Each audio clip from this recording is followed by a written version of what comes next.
आज आहे उन्हाळी वाळवण एपिसोड 2, ज्यामध्ये आपण उन्हाळी वाळवणाच्या अगदी सोप्या, ज्या तुम्ही एकट्याने देखील बनवू शकाल अशा रेसिपी बघणार आहोत।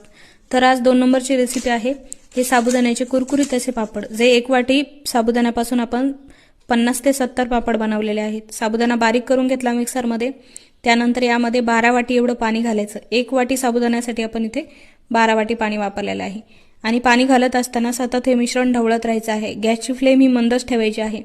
जेव्हा संपूर्ण पाणी घालून होईल त्यावेळेला तुम्ही थोडासा गॅस फुल करू शकता आणि हे सतत ढवळत राहायचं आहे। आता दिसणारं मिश्रण थोडंसं पांढरं शुभ्र दिसतं आणि शिजल्यानंतर हे ट्रान्सपरंट असं दिसतं। चवीनुसार मीठ घालायचं, यामध्ये 1 चमचा मीठ हे पुरेसं होतं।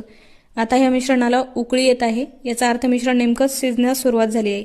इथून आपल्याला अजून 5 ते 6 मिनिटं तरी शिजून घ्यायला लागणार। पळीवरती मध्ये लाईन मारली की ते तिथेच थांबून राहतं, याचा अर्थ मिश्रण हे शिजलेलं आहे। यामध्ये आता जाड कुटलेली मिरची घालायची, आवडत असेल तर घाला। आणि ट्रान्सपरंट झालेला आहे, इथे बघू शकता। 1 चमचा बॅटर एवढं सोडून 2 दिवस कडकडीत उन्हामध्ये ह्या वाळून घ्यायच्या। वाळल्यानंतर 60 ते 70 पापड्या आपल्या बनून तयार झालेल्या आहेत। 1 वाटीमध्ये फक्त बनवलेल्या आहेत, ताट भरून एवढ्या पापड्या।